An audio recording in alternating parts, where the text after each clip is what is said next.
following is a Comfortably Zoned Radio Network production. Hello, everyone. This is Rob Deininger with Comfortably Zoned Radio Network, and I'm here with Jack Degraw, and we are going to talk Yankees baseball. How you doing, Jack? Good. How are you, Robert? Not too bad. Our season kind of came to an early end for us Yankee fans, but I guess overall it was a good season, but heartbreaking at the end, considering we were hoping to make it to the World Series. Yeah, it was kind of disappointing. I mean, they hid my shoelaces for a couple of days, but when I look back, it was really, it was a great, excellent season. I mean, a lot of injuries, and a lot of these kids come up, and they did a terrific job. Yeah, because after Game 4, when we were down 3-1, I was like, that was it. I threw in the towel. I was like, the series is over. They won Game 5, and I actually thought, oh, God, we got a little chance here, because Game 6 was going to be an opener for both teams. And I thought, oh, we have a chance to get to a Game 7. And unfortunately, it didn't materialize. They gave us hope at the end of the game and then broke our hearts. Yeah, I mean, they had chances all series to get, to get the big hit, and they never got it. And I mean, the Yankees played a terrible Game 4. I mean, they made a lot of errors, and that was just a disaster. But, getting back to Game 7, I mean, LeMahieu gets the big homer, and you bring in Chapman, and, Chapman gets 2 outs, and it's like, he just loses it. I mean, he can't. Yeah. Go ahead, Robert. LeMahieu in that top of the ninth, I mean, what did he have, like a 10, 11, 12 pitch at bat before he hit that 2-run homer? Yeah, I mean, he's a special hitter. I mean, it was a pleasure watching him all season. Yeah, and like you said, in the bottom of the ninth, he gets 2 outs, and then Springer comes up, and everyone knows he's a fastball hitter. And even though Chapman's best pitch is his fastball, he decides to go slider, and ends up walking him. And it seemed like it hurt his location, because when Altuve came up, the first 2 fastballs he threw weren't even close. And he wound up having to throw a couple of get-me-over sliders, and Altuve made him pay. Yeah, that's been a concern about Chapman all year. I mean, his velocity is a little down by 2 or 3 miles per hour. And when he has to throw, he throws his slider more than ever. And then he just can't control his pitches. So, you worry about, at some point, he could throw 8 or 10 pitches in a row. And there was talk about walking Altuve. But, with Chapman's control, you don't know what can happen.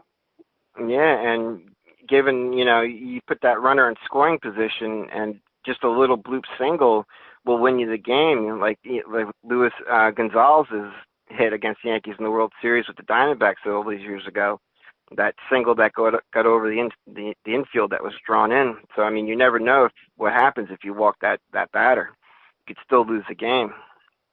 Yeah, I mean, you got your big closer in there, and you want him just to go after hitters. And, Altuve's a terrific hitter. And, they just got beat. I mean, it's fortunate, but they had opportunities, but they just couldn't get the clutch hit. Yeah, I mean, that Springer at bat was the one that really got to me, because, I mean, I know he's a fastball hitter, but I'd rather see my closer going after him with his best stuff, and if he beats you, he beats you, but at least he beats you going at, hitting your best pitch.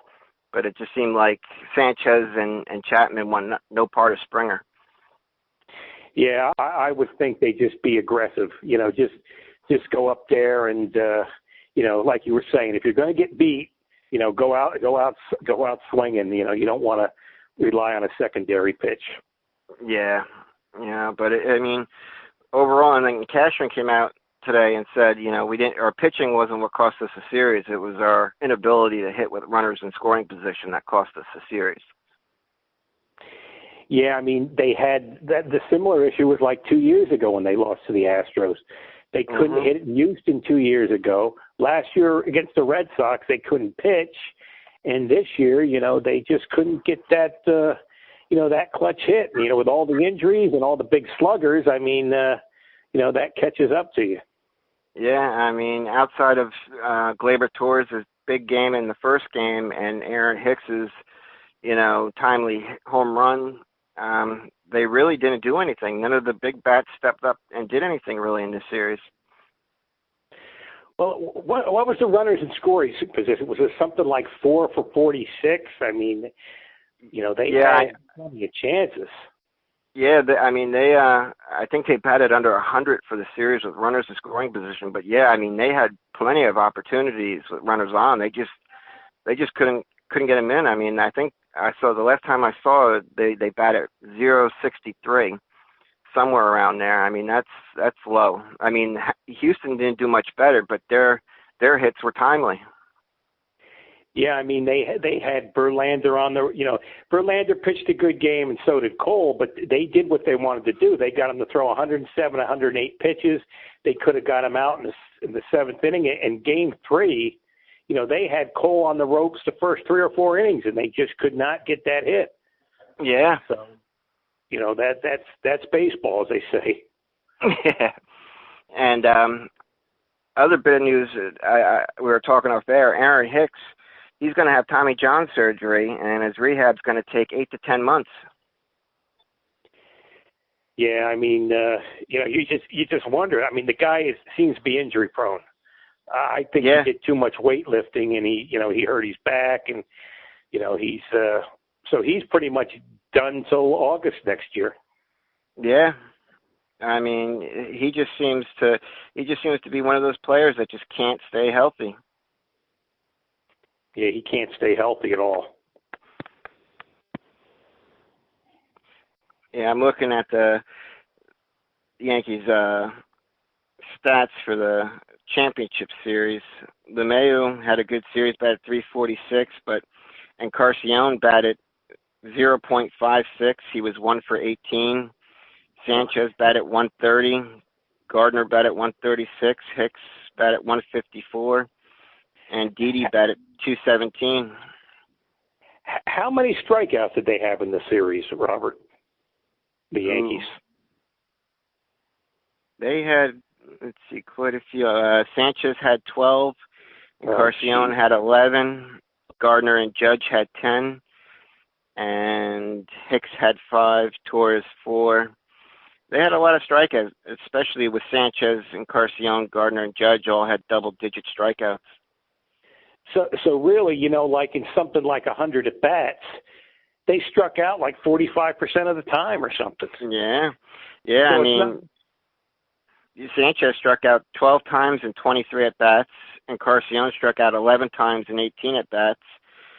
Gardner struck out 10 times in 22 at bats, and Judge struck out 10 times in 25 at bats. So nearly half. Yeah, it was a lot worse than I thought it was. Yeah. And the bad thing is a lot of those guys were like hitting close to each other. So there was just a big hole in the lineup.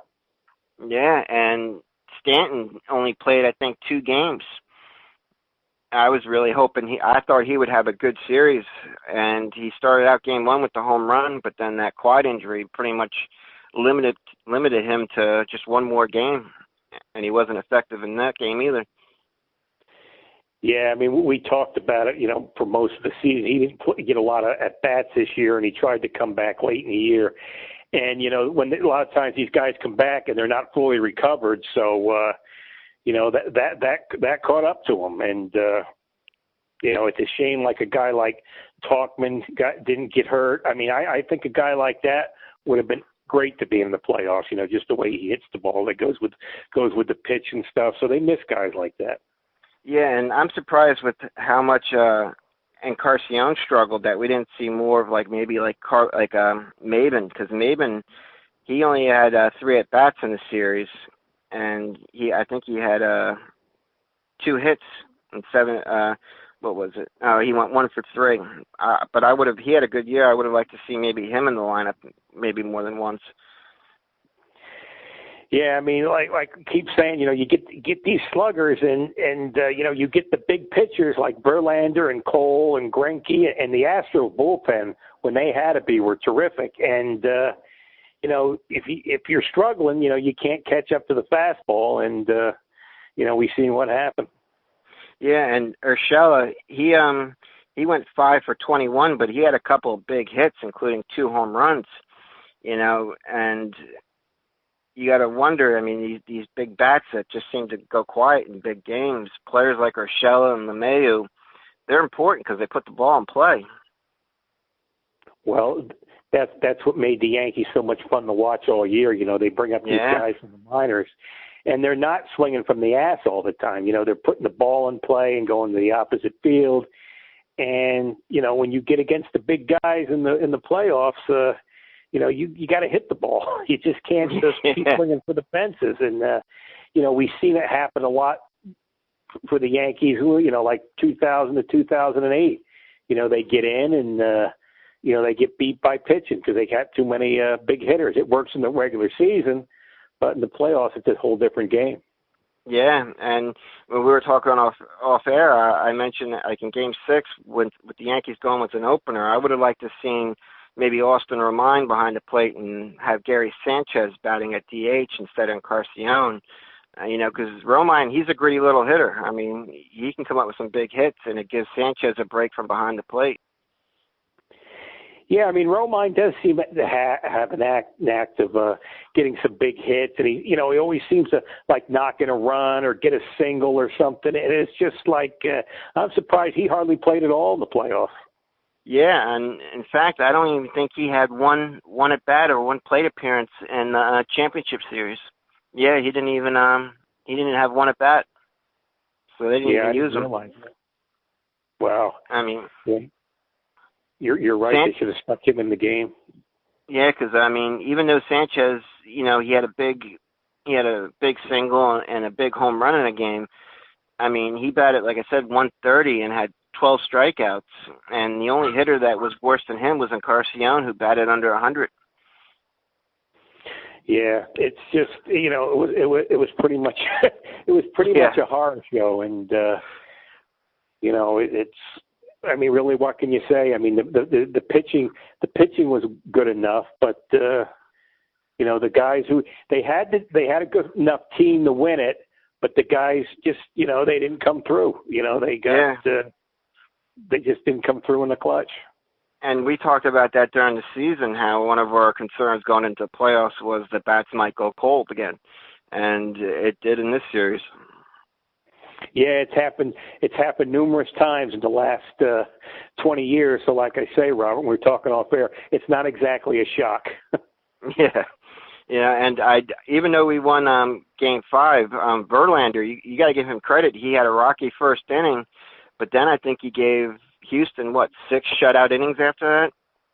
Saved their bullpen for the opener in Game 6? Yeah, I mean, well, he's a Hall of Famer. He's just he grinds it out there, and he's a great pitcher, and you can always count on him to go deep in games. So it's not a surprise he did well. But Robert, I heard a stat today. He's like 0-5 in the World Series. No kidding. I know they lost last night to drop 2-0 to the Nationals, but I didn't know that in the World Series. Wow. I was just. I haven't glanced to see it. I mean, I haven't watched the World Series because it's too heartbreaking when the Yankees lose, the season's over. But I was surprised to find out. I think he's lost his last 5 decisions. I mean, I don't have the stats in front of me, but that's quite a stat. Yeah. Well, considering the Astros, Tampa Bay took them to Game 5, and then I think the Yankees and Astros combined to use the most pitchers in a series in postseason history. So Houston's they've been stretched thin in this postseason. Yeah, and another thing, I don't think the Astros, what they have, like 1 or 2 days off before the series started. So that might have played a part too. We were talking earlier, and when the playoffs get started, sometimes they have off 3 or 4 days, and before the series starts, you get 1 day off or 2 days off. So yeah, and the Nationals, they've had time to rest, and they're playing their best baseball of the year at the perfect time. Yeah, I mean they were like I think 10 games under 500 at one point in May. And they had a fight to get in the playoffs, and they beat an outstanding Dodger team. They blew through the Cardinals, and it's like, talking about getting hot at the right time, that's what the Nationals have done. Yeah, and two other bits of Yankee news today was Tanaka had arthroscopic surgery to remove a bone spur in his pitching elbow, and Luke Voigt had surgery to address a bilateral core muscle. Well, we've been talking about, Tanaka's been a concern with his arm for the last 3 years, and the injury Voigt has. I never heard of that, Robert. But yeah, whatever it is, gets better. Yeah, and Tanaka, he had a great first start against Houston, and I think they pitched him on short rest, and they got to him. But, otherwise, Tanaka's always been a big game pitcher for us in the postseason.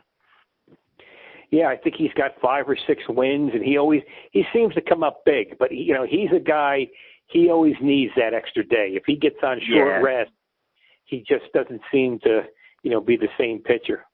No, he throws a lot of the off speed, and one of his best pitches is the splitter, and you got to be able to throw that with control. And if you don't have the proper rest, it's hard. Yeah, in a lot of ways, Robert. This was Tanaka's roughest season. I'm not saying he had a bad year, but he usually is not as consistent as he's normally is. Yeah, and we were talking off air. This was Didi's a free agent, and do you think he'll give the Yankees a hometown discount, or do you think they'll open up the bank vault just to keep him here? Well, I think the thing is now, I think they might go after Cole. Now, it's going to take a lot of money, but Didi, I'd like to have Didi, because he's an outstanding shortstop. He's had he had some struggles this year, but I think eventually, you have to get a big pitcher, because you remember in 2009, the Yankees signed CeCe. Yeah. And in like 5 years, CeCe won 88 games with him. In the last 6 years of his career, he won 46 and 46. But, to get these guys now, you have to spend a lot of money. And if it wins you a World Series, you can deal with somebody being, mediocre, last few years. The Yankees might have to do that, because, it's starting to get really frustrating. Yeah, and I think Aroldis Chapman has a player option. I'm not sure. Either he has a player option or he's a free agent. So the Yankees got to address also Aroldis Chapman, Brett Gardner, Dellin Betances, Edwin Encarnacion. And Austin Romine. Those are the names right now. And CeCe, of course, is going to retire. Well, I think Encarnacion is gone. I think Romine might look, to get somewhere where he can, be a starter, because he's getting up there in years. I'm sure he'd like to, get a chance to get 500 at bats. I think we'll probably see Gardner there, and Betances. I think he'd like to stay with the Yankees, but they had an ugly, a couple of years ago when I think Randy Levine come out and said some negative things about him. You really don't want to go into arbitration, because that can get kind of nasty, and it can hold some hard feelings on both sides. So yeah, and Betances this past year made $7.25 million. So he'll be a little bit more expensive per season to retain, but he's a good pitcher to have in that bullpen. You got to keep Chapman or Betances, or both of them. You got to keep one of them. Yeah, Chapman's still excellent. He's still one of the top closers in the game, but he's not the same as he used to be. When he could just come in and blow everybody away on that 10 or 12 pitches. Yeah, because Chapman made $17.2 million this past season. Oh, and it looks like the Yankees do have a club option on Encarnacion, but it's $20 million a year. I don't know if they want to pay Encarnacion $20 million next season. No, I think eventually, you want to put that in some of the, the younger players, because they got so many guys now who, they don't have enough positions to play everybody. Unless you trade Clint Frazier, and you got Andujar and Ursula, and there's just a lot of decisions to be made, and they're all good players, so it's good decisions. Yeah, because DJ LeMayo, that man, you got to get him a contract extension and find a spot to play him, because he needs to be in that lineup. And Andujar, who had one of the great rookie years of all time, he didn't even play this season. And Urshela came out of nowhere this year. So, yeah, we got some tough decisions to make in the infield especially. Yeah, I remember that. I believe they did bring Andujar back for a while, but it was kind of like, it was a sad thing to see. I remember seeing Ursula in spring training. It's like, who the hell is this guy? And he had an outstanding year. Some of the defensive plays he made and the way he hit. He was an excellent player this season. Yeah, one of the things I guess the Yankees could do is like move Gleyber Torres to short and put LeMayo at second, and you could flip a coin or see who plays at third, or Scheller or Andujar. That's if they decide to let Didi go. But then, is Luke Voigt going to be your first baseman going forward? Yeah, you could have Voigt at first, and maybe, there's even was talk of putting, teaching Andujar how to play first. Yeah, so that's another option. I don't think it's feasible at this point, but I think sometime in the future you might see him at first base. Yeah, and if the Yankees do bring back Brett Gardner, then I think it almost assures you that they're going to trade Clint Frazier at some point. Yeah, you just can't keep that kid, in the minor leagues. He got to the big leagues this year. He shows what he can do, and it's just gotten to a point where if you're not going to play him and give him at bats, you might as well just ship him off for pitching somewhere, and he'll go on and have a good career. Yeah, because Frazier in 69 games batted .267 with 12 homers and 38 RBIs, and before that, his last stint in the majors, he kind of had a little slump, but before that, he really filled in nicely during the season. It was hard to see him go down because he was being so productive. Yeah, his last game in the big leagues before he got sent down, he hit cleanup. Yeah, and he does have great bat speed. I would like to see him somewhere where he can get the opportunity to play every day, because I think he could be something special. I think he could be someone who's a perennial all-star. Yeah, well, I think it's about time, if you're not going to play him, ship him somewhere and, get an arm that can help you. Yeah, and like you said off air, Cole's a pitcher the Yankees really should go after. Yeah, they drafted him out of high school, and I believe he went to UCLA. And I think they had a chance to get him a couple of years ago from the Pirates. But he's got a big decision to make. He can stay with the Astros, who are going to be good for years, or he could come to the Yankees. And the same thing with the Yankees. The Yankees are going to be good for years. So do the Yankees want to open the vault and get the guy? And I think they haven't been spending the last couple of years, so it might be time to go get aggressive and just say, let's get this guy and win a World Series. Yeah, because Cashman hasn't been willing to really go after that big free agent pitcher. He didn't make a move for Paxton, but he hasn't been willing to open up the checkbook for a big time number one starter like Corbin. Yeah, a year or two ago. Yeah, well, a year or two, even last year, a couple of years ago, don't go for the pitchers are iffy. But I think now, you're 0 for 3 going for the series. You still got 5 or 6 years to go, but eventually you got to get somebody who can step up in the playoffs. Yeah, and back to like players like Hicks and even Stanton. Stanton missed almost all the whole year with injuries. You got to wonder if these two guys can stay healthy going forward. Well, I think Hicks is, Unfortunately, he's got a history of he looks like he's injury prone. Stanton is usually been very healthy. He got hit in the head, which anybody's going to get hurt when they get they get beamed, but he didn't get killed, and so it's hard to say with Stanton. If he's healthy, he's a terrific bat. Yeah, because if with Hicks, rehabbing for 8 to 10 months, it almost assures that you kind of have to bring back maybe Gardner to play in center, which puts Stanton in left. And Cameron Maybin's a free agent. Do you re-sign him to have him on the roster to add to that outfield? Well, I think if you sign Maybin, you don't have Frazier. So it's like you can't keep them both. So I think true. and I don't think Maybin or any of those guys are going to sign right away. I think you might see some of those moves, sometime in December. Yeah, I would like to see Frazier stick with the Yankees and see him out in left field or platooning at DH. That would be nice to see.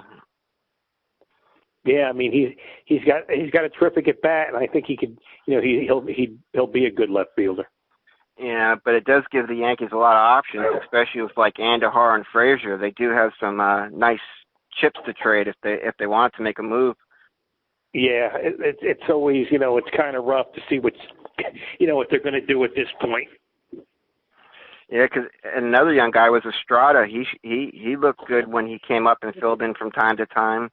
Mike Ford, even Tyler Wade to a degree. Yeah. So, Mike Ford really come up big. He had like 35 homers in the minor leagues, between that and the big leagues. And so it was, he came out of nowhere. Yeah, I think he had over 30 homers in the minors, and he hit 12 with the Yankees. So he had a big season this year. Yeah. Well, that's a good guy. He's a local product. He's right there by you, Robert. He went to Princeton. Oh, that's right, yeah. And I forgot Talkman, too. Talkman came up and batted almost 280 for the season in 87 games. And he was supposed to be only a defensive replacement, and he turned out to be a pretty decent hitter. Well, and I think in 2,400 at-bats in the minor leagues, he hit over 300. Oh, so wow. he got an opportunity, and I tell you, I would have liked to seen him in the playoffs. He was almost healthy enough to come back for the playoffs, and it might have been nice to see him. Yeah, given all the injuries we had this year, we really did have a great season, and I wouldn't be surprised if Aaron Boone is named Manager of the Year, given the job he did and the amount of games that they won. Yeah, there's been talk, about Boone, and he's won 203 games the last 2 years, and the Yankees are pretty much run by analytics. The players seem to like Boone. He's done a good job, so I think he'll be around a couple of years. Am I correct, Robert? Did the Phillies sign Girardi today? Yeah. Joe Girardi's going to be the new manager of the Philadelphia Phillies. Well, they got a good man down there. They were going for the series this year, and they fell short. Harper had a good year, and Girardi can turn that around. You might see the Phillies in the series in the near future. Yeah, and I wonder if Buck Showalter might get the job with the Mets. I'd like to see him back as a coach. Yeah, Showalter's got a great baseball mind, and I just think the Mets would have done well to get Girardi or even Showalter. So I think they have another name. I think Tim Boger or something who played with him and was a minor league manager. I think he's a candidate now too. The power just went out up and down my street. Oh, Robert. But yeah, what's it doing up there, Robert? Actually, it's beautiful out today. It was, I think, in the mid-60s, sun out all day. It was really nice today. I think it's like 61 out right now, but it was beautiful out all day up here. Well, I guess cable sucks all over the country because I used to have the cable go down out here in Florida when the sun was out. It was 90 degrees. So. Oh, man. Yeah, I know they've been doing work around here. The electric was supposed to go off yesterday between noon and 2 p.m. So I don't know if they're working or what's going on out there. Well, hopefully you get that straightened out. You want to talk a little about the Giants, Robert? No, not really. But the Giants, Daniel Jones, their rookie quarterback. You could tell his pocket awareness and his turnover issues are something that he's really going to have to work on. He's turning the ball over at an alarming rate right now, but hopefully, he can get that under control. Because you hit him and he fumbles the football, and he just takes too much time in the pocket, waiting for guys down the field to get open. It's all right for him to take a check down, but he just seems to like he wants that big play, and he's holding on to the football too long, and he doesn't seem to be aware of the players around him. And so it's something. Ooh, power just came back on. But the Giants right now, I'd be surprised if they get 3 more wins this year. If they finish 5-11, I'll be surprised. Well, when he played great against the Bucks, one of the things they were saying, he don't pay attention to the defensive linemen. No. He stands oblivious in there. He stands there tough and makes the plays. And whatever. Sometimes your biggest strength is your biggest weakness. So he pretty much knew this was going to happen. There's going to be bad days and there's going to be great days. So that's the decision they made, and hopefully they'll start throwing shorter passes, to give the kid a chance. Yeah, because since that Tampa game, he's actually regressed each game. Going into this past week, Arizona, there hadn't been a quarterback who had under 100 rating. Quarterbacks were lighting the Cardinals up, and he turned the ball over 3 times. He was sacked 8 times. He literally takes too long in the pocket. People complained about Eli checking it down all the time, but if it's not there, you got to take the check down. And I think that's something he can learn, but he's got to be more aware of what's going on around him, because that leads to a game where you get sacked 8 times and turn the ball over 3 times. Yeah, it's just, rookie mistakes. And, you could see this coming because it happens with most rookie quarterbacks. Didn't they get Barkley back? They got Barkley back Sunday, didn't they? Yeah, they got Barkley back, and you could tell he's not 100%. He came out of the game a couple times. If I were the Giants, I would tell him, unless you're 100%, you're sitting. Because, you don't want to see him get hurt in a year where they're trying to develop their quarterback. This season now is all about developing their quarterback for next year. Yeah, he's a top flight talent in all of football, and you don't want to lose him. And, it's pretty much going to be pretty meaningless games the rest of the season. Yeah, and their receiver, Sterling Shepard, he suffered 2 concussions this year. And his last concussion now has kept him out for 2 weeks, and he's about to miss his 3rd week. And once you start getting concussions like that, you got to wonder if, going forward, if football is your best option, because you got to think of your long-term health going forward, especially with concussions. Yeah, a lot of these guys, they play for so long and they get hurt, and by the time they get to their mid-40s, it's like, we can see a lot of the old players now. They're having serious brain injuries, and it's really, their quality of life sucks, and it's sad to see. And the NFL really doesn't take care of these players or give them much help, and they're the reason they're making zillions of dollars. It's just a sad thing to see. Yeah, and getting back to the quarterback, we'll know if we have our guy next year, because if you look at all the really good quarterbacks, their first year they have their rookie struggles, but if that second year you see where they make that leap, like Troy Aikman went 1-15 his rookie year and went on to have a great second season. Peyton Manning was 3-13 his rookie year, and next year he gets the Colts to the playoffs. And Eli Manning too, he went 1-6 his rookie year, and the next year the Giants go 11-5 and make the playoffs. So if he's going to be the next franchise quarterback, we'll know definitely next season because he'll be able to take that next step. But you like to see him get better as the games go on. But right now he's actually getting worse as the games go on. So right now I'm just keeping my fingers crossed that he'll get some of this stuff straightened out and fixed.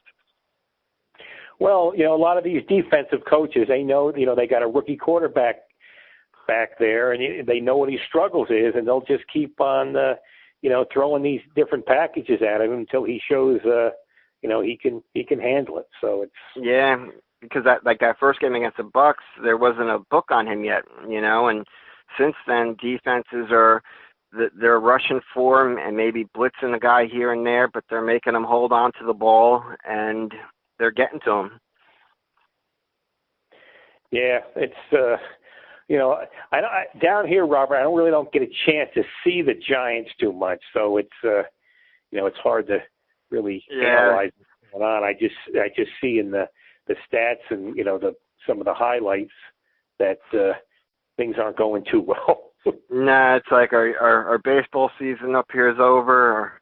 Our football season is basically over. I mean, the Giants are 2-5. The Jets, I think, got one win. I think they're 1-6 or something like that. So football season is basically done, and basketball season just started up. So we'll see what kind of misery the Knicks bring us. So yeah, the Knicks just suck. There's not much more. That's just the analysts of them. I just hope the Rangers have a good year because it was always great going to the Garden and watching the Rangers with my friend Fred's, and I miss those days. Yeah, I used to back in the '90s. I'd go to a Devils Rangers game every now and then, and that's going to a hockey game was so much more fun. Seeing it live in person than watching it on TV. Well, just going to the Garden, I mean, it was electric to go. I mean, I remember, I used to go to see the Devils once in a while, and they had an outstanding team, and there was no life in the building. And I had a friend go with me to a preseason game, and he said, "This is fantastic." I mean, I was lucky. I'd seen a couple hundred games in the Garden with the Rangers, and it was electric to go. I mean, you get on the train, people would have their jerseys on, and it was really it was a great thing. But unfortunately, a lot of the real fans have been priced out, and that's true in all sports. Yeah, that is true. I mean, even with the Giants fans, I remember in the 80s and even 90s, the fans were raucous, and I mean, they'd be wearing, jerseys, but now it seems more like it's more for, corporates, like, the elites, it seems like, not the real fans, the hardworking, working class fans. Yeah, it's a shame. I remember going to the Garden during the 1980s, and you would sit in the last row behind the gold and the blue seats, and the tickets were $4.50 or something, and you had to stand up, to look, see behind the gold. But I mean, it was just, it was terrific, and the great thing is, people could afford going, and they were very passionate. And now it's like, everything's so sterile now. I mean, it's like when the fans go to the games, they don't want to really see the games. They want to eat, drink, and figure out what gender they are for that night. Yeah. It's sad to see. Yeah, like when I watched just this past weekend when I was watching the Giants, it's kickoff and no one's in the stadium. They're either out in the parking lot or they're in the stores or shops, but it's not until midway through the first quarter that the seats fill up, and most of the time they're quiet. You wouldn't know the Giants are playing a home game. Yeah, I mean, you just don't have the real fans anymore because they can't afford to go, and it's a sad thing to see. It's almost like the game is almost an afterthought, and you hate to sound like an old fart, which I am, but the good old days were a lot better. I mean, it's still great to go to a game, but it's just not the same. Yeah, I was watching a documentary with Lawrence Taylor, and he was talking about how great the fans were, and they would show you the stadium, and the fans were going crazy. And now, when you look at it, it's a complete 180. It really is remarkable.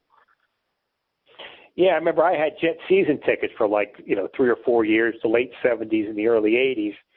And the fans were a bunch of animals. And, they were crazy. There used to be fights in the stands. It was a hell of a lot of fun, I have to admit it. But, yeah. at least the fans, they cared. I mean, they were very passionate. And now it's like, they're just there. They're there. Yeah. And they're chewing their food and they're drinking, and, the game's an afterthought. Yeah, and it's unreal. I mean, it really is. But, I mean, I haven't gone to a game in a long time. I mean, it's just too expensive to really go. Yeah, I remember when I had the Jet season tickets, they were the Jets were the last team to make you buy preseason. So the games were you go to 8 games for $72 with $9 a ticket. And then they raised it to next year from 79 to 1980. They raised it $16 to $88. We were madder than hell. Yeah. We were pissed. And then it just got out of hand. And when you can't afford to go and you can't watch it up close and appreciate what great skill these guys have, you lose interest a little bit, and that's a sad thing to see. Yeah. And given the Yankees got a lot of decisions to make this off season, want to do a show every other week, or do you want to do it when big news hits? Well, I mean, Robert, if you want to do it, we can do a show every week, every 10 days, and we can just talk about the Yankees have such a great history. We can talk about some old World Series or some old players. Figure out what players you want to talk about, and we can just go back and forth. Yeah, we do a show every 10 days. We'll talk off air about what we want to do. Yeah, just figure out what you want to talk about, and we'll figure something out. Even if nobody else enjoys it, we always have good conversations. Yeah, absolutely. I'd love that. Okay, Robert, you have a great week, and any Yankees fans listening out there, don't do anything crazy. Yeah. I mean, I was surprised though that James Paxton he came through in that other start of his. Yeah, that was a big that was a big start. And I think the first Yankee exhibition game is 118 days away. So it's not that far. Yeah. Yeah, I love this. I had fun tonight, Jack. Well, it's always a lot of fun, Robert, and thank you. And maybe I can get a couple guests on. I got a friend who used to be a pro wrestler and played college basketball and played pro ball in Europe, so maybe I can get him on the show some week. Oh yeah, absolutely, that'd be great. Okay, Robert. Well, thanks a lot. I'm going to head up to the gym. All right. All you Yankee fans out there, you have a good week. Take care now. Take care.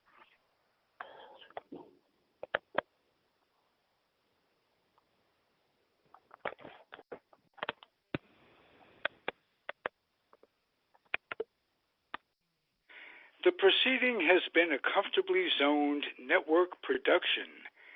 You are advised to keep your dreams wet, your humor dry, your children and grandchildren out of military recruiting offices and off the laps of clerics who wear dresses.